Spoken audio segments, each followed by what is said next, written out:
Bapak Ketua Yayasan dan Bapak Ibu yang lainnya, selamat sore. Selamat sore. Terima kasih atas waktu dan kesempatannya. Pertama-tama kami mengucapkan selamat atas Yayasan Rumpun Lelemuku yang sudah resmi kampus ini diresmikan jadi Universitas Lelemuku Somlaki. Bapak bisa jelaskan prosesnya dan tahapannya sampai saat ini, Pak? Baik, terima kasih atas atensi maupun ucapan salam kami Yayasan Pendidikan Tinggi Rumpun Lelemuku Somlaki. Saya Ketua dan Sekretaris Bendahara dan salah satu Wakil Rektor hari ini, Pak Charles Hasbit Anutwat. Sejak usulan kami, kalau tidak salah pada bulan Maret 2021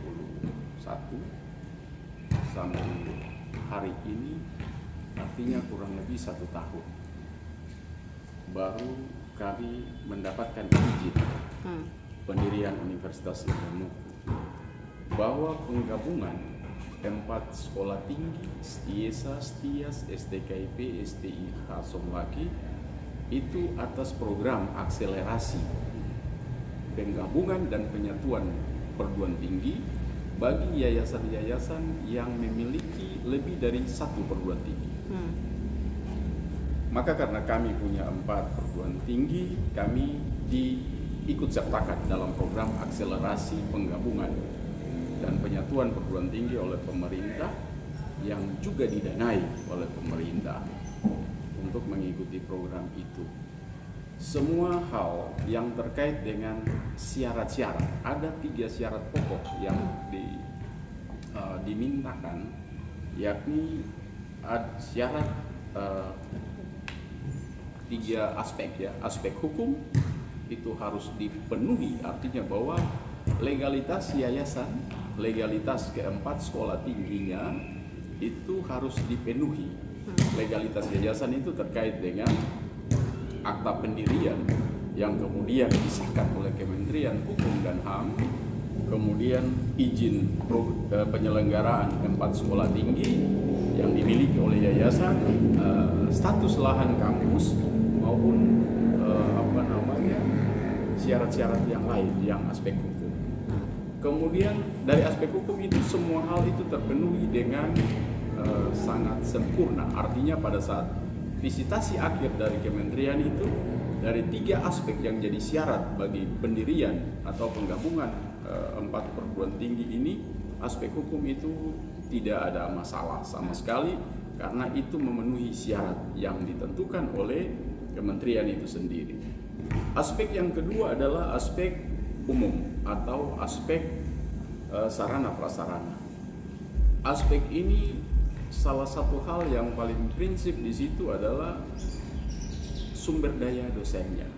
Ya, jadi apakah dosen-dosen Universitas Lelemuku yang akan dibuka program studi perikanan sebagai program studi syarat bagi sebuah universitas wajib memiliki program studi eksakta, maka kami mengusulkan 3 program studi baru, yakni program studi perikanan yang terdiri dari program studi aquacultur, teknologi hasil perikanan, dan sosial ekonomi perikanan. Syaratnya sebagai syarat kunci tadi saya sampaikan bahwa itu adalah dosen. Dosen itu harus memenuhi semua syarat-syarat, kualifikasi akademik minimal lulusan program magister dan memiliki program studi yang linier dengan program studi yang diusulkan untuk dibuka. Jadi memang dosen-dosen kami pada 3 program studi tadi itu yang masing-masing prodi tadi itu 5 orang sehingga ada 15 dosen yang kami usulkan itu memenuhi syarat tadi.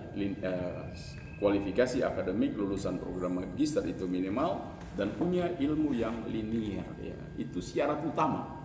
Jadi harus penuhi dulu dosen.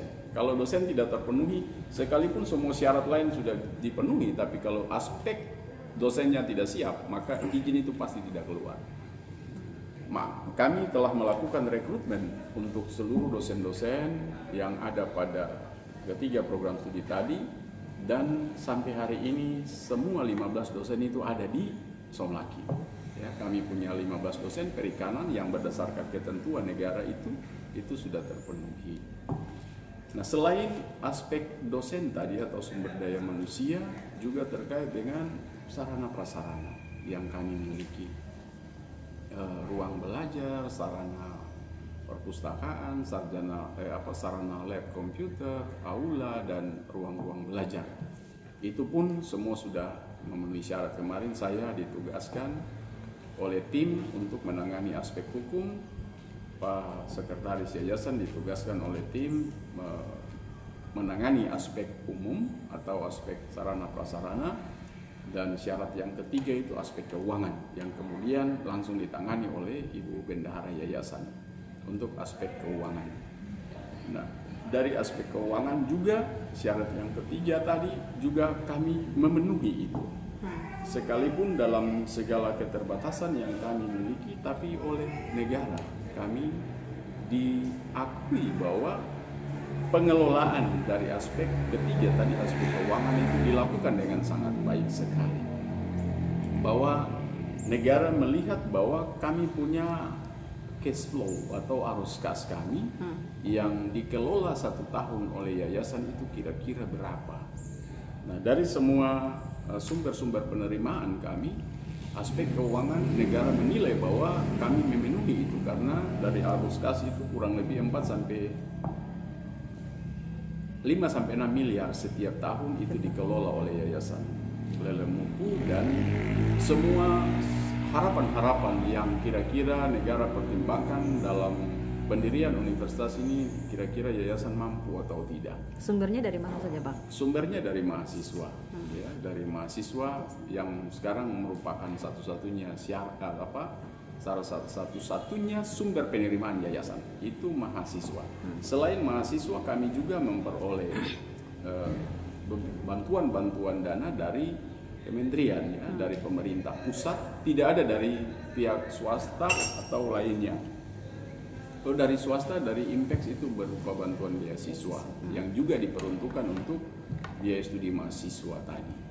Jadi ada bantuan-bantuan yang juga kami peroleh dari pihak pemerintah pusat lewat program-program bantuan yang diberikan kepada kami perguruan tinggi di Yayasan Lelemuku dengan 4 sekolah tingginya pada saat itu. Dan dari situ ya ternyata bahwa kemampuan yayasan untuk melakukan pengelolaan keuangan sampai pada mempertimbangkan semua sarana prasarana yang menjadi syarat bagi pendirian universitas itu bisa dipenuhi.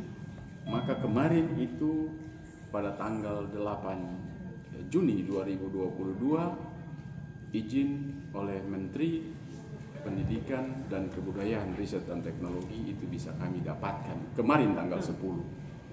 Jadi izinnya sudah keluar, kemarin ada visitasi, monitoring evaluasi untuk dari LLDT wilayah 12 untuk memastikan kesiapan kami 4 sekolah tinggi ini untuk segera dipastikan dokumen data-datanya sudah aman untuk akan dimigrasikan ke universitas. Jadi hari ini sejak izin universitas itu diterbitkan tanggal 8, kami sudah memutuskan karena ada perintah di dalam SK Menteri itu bahwa Badan Ketua Penyelenggara wajib melaksanakan penyelenggaraan Universitas Lelemuku.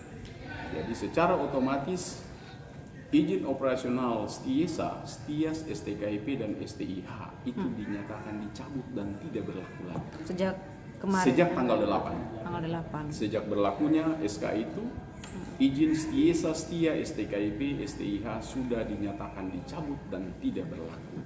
Maka, sejak tanggal 8 sampai hari ini kan tanggal 11. Aktivitas atau perkuliahan, aktivitas kemahasiswaan lainnya bagaimana?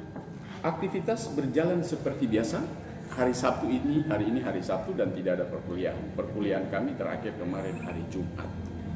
Bahwa Universitas Lelemuku dia berubah dari sekolah tinggi menjadi universitas, tetapi di dalamnya itu ada 12 program studinya. Okay. Ya. program studi itu tidak mengalami perubahan sedikit pun. Namanya tetap sama dan para pimpinan prodinya juga tetap sama, mahasiswanya sama, dalam penyelenggaraan akademik itu melaksanakan tugasnya seperti biasa. Yang berbeda di situ hanya untuk pimpinan strukturalnya saja. Karena ketua setia, wakil-wakil ketuanya semua dirombak habis dan sekarang sudah dibentuk komposisi untuk pimpinan rektor. Ya, hari ini kami sudah diputuskan tadi, yayasan baru saja melakukan rapat dengan seluruh pegawai yayasan, dosen, untuk membicarakan soal komposisi struktur di Universitas Lelemuku yang akan dilantik nanti pada saat rencananya di akhir bulan ini atau di awal bulan Juli. Itu akan ada pelantikan. Kami sementara membangun koordinasi dengan Pak Gubernur Maluku untuk kehadiran beliau saat peresmian Universitas Lelemuku. Bapak Ketua, tadi saya sudah dapatkan bocoran dari Pak Kartes soal komposisi rektor, para wakil rektor, dan boleh dikasih bocoran rektornya nanti siapa, Pak? Kalau rektor sampai hari ini belum diketahui, yayasan belum mengumumkan secara terbuka siapa rektornya. Rektor itu baru akan ditentukan pada saat peresmian universitas. Karena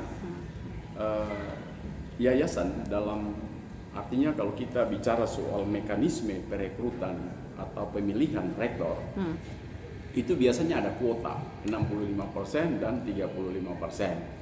Ya, kalau di universitas negeri itu rektor senat universitas itu 65%, menteri itu 35%. Di yayasan pun sama. Ya, ada mekanisme di tingkat senat, ada mekanisme di tingkat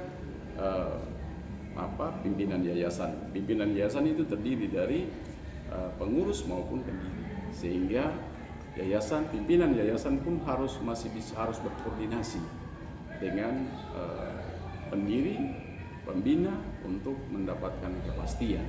Sekalipun yayasan, badan pengurus yayasan, ketua yayasan mengeluarkan SK, tapi perlu ada komunikasi atau koordinasi untuk memastikan siapa rektornya. Tapi apakah